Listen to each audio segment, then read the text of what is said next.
someone asked the Liverpool manager that he would like a replay of the game. Where do you stand on that? Yeah, I think Jurgen's kind of said that maybe that was taken a little bit out of context. Look, my view is when you're talking about a replay, you're talking of, there's got to be some sort of threshold, and I don't think a mistake is a threshold for that, irrespective of the consequences. So I think, if we're straying into integrity or misappropriation of the law, then you kind of maybe have a case to say, well, you know what, there's something there, but ultimately, when you strip it all back, it was a mistake.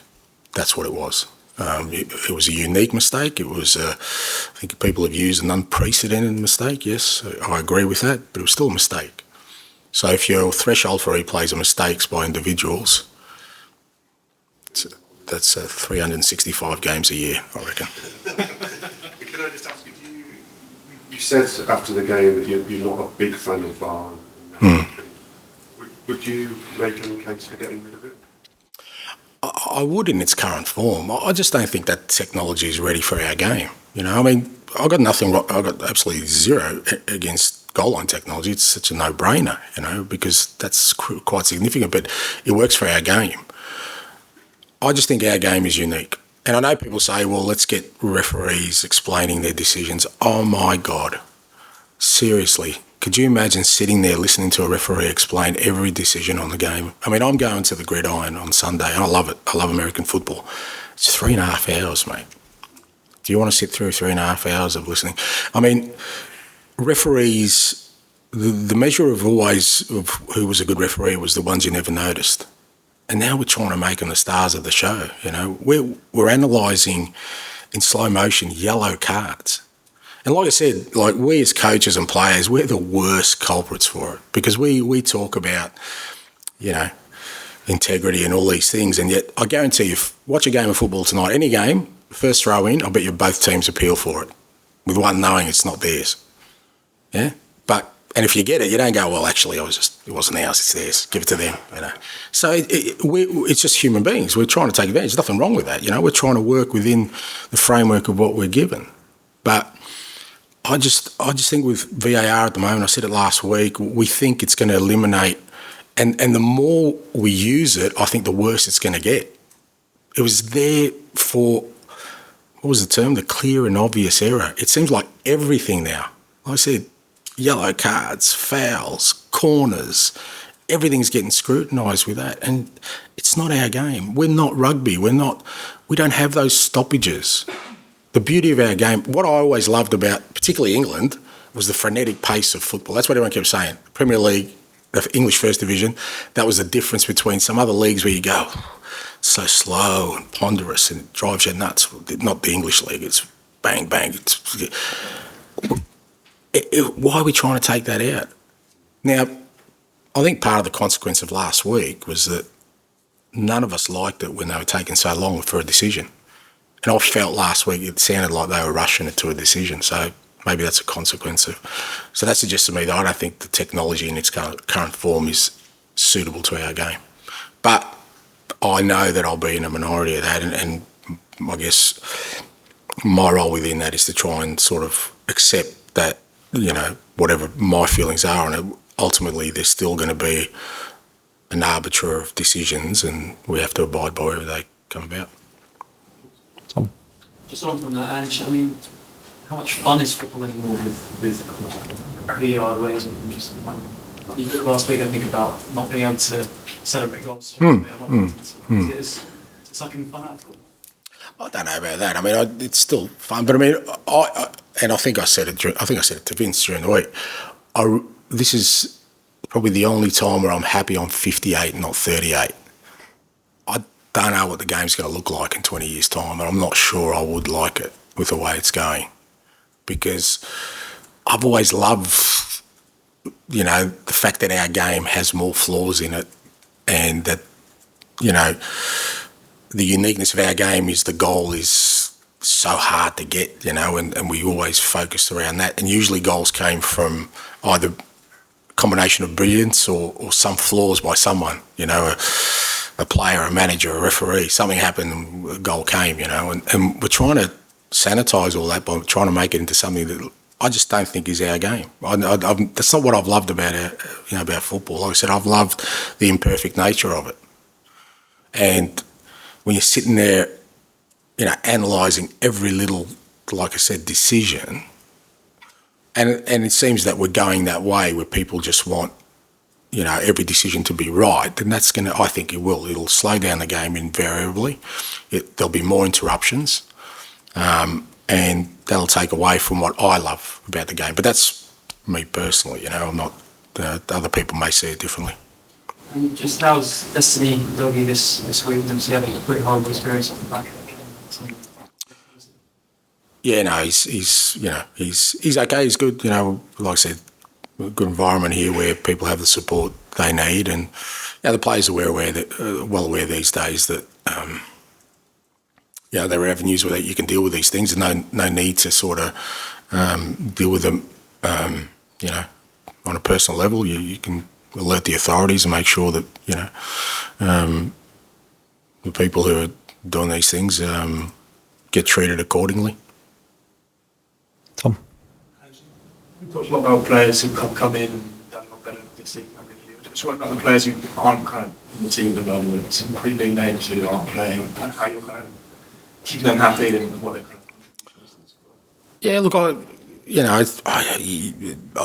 I've never seen my role as keeping players happy because, my role is to try and create an environment where, they feel like they're valued to contribute, but the reality of it is that 11 players will play. Some players have had more game time than others, but, I mentioned to the lads this week, if you see our training, our best trainers are guys like Ben Davies, Skippy, Emerson Royale. Unbelievable training, and these guys aren't playing. So that kind of sets a standard for the whole group. If you're not training well, these guys are ready to step in, and they're disappointed they're not playing, absolutely, 100%, as they should be. But the way they train, I think I mentioned Fraser Foster a couple of weeks ago, these guys, the reason we're kind of had a really strong level of performance so far is because our training's been at such a high standard, because they're the guys who potentially could affect your training, because if they're not at it, if they're sort of feeling sorry for themselves, then it affects the whole training group.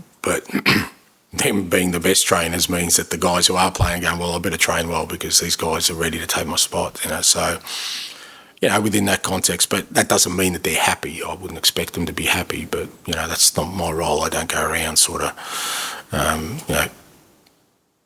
taking surveys on how people feel every day. It's just about, like I said, providing an environment for them where they feel valued, and we work with them. We treat them all the same, and when the opportunity arises, they get the opportunity to contribute. Eric Dyer specifically in that.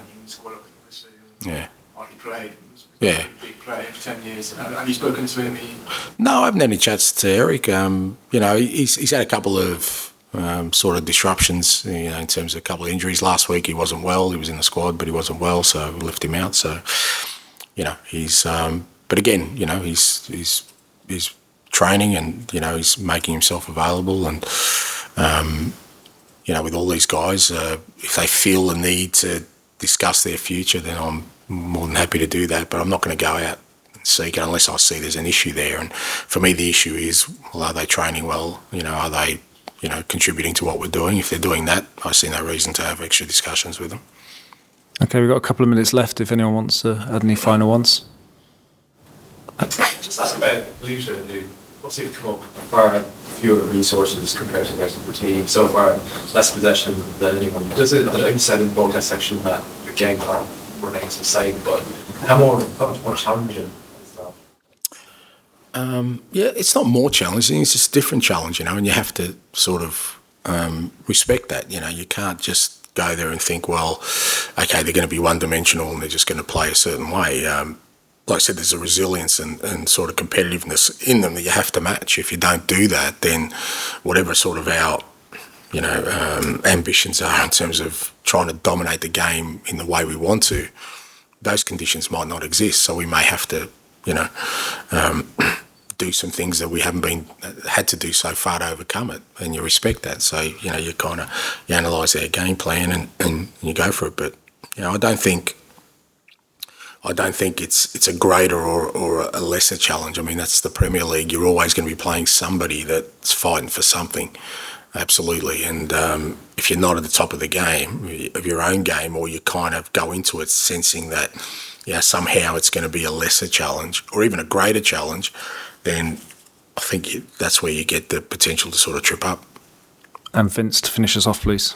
And when you talk about the essence of the game, grounds like Kenilworth Road, for all its imperfections, is a small part of it. And when you think about what's in store this weekend and all the things about that ground, like where does your mind go to in terms of places you've played or coached that's been quite unique?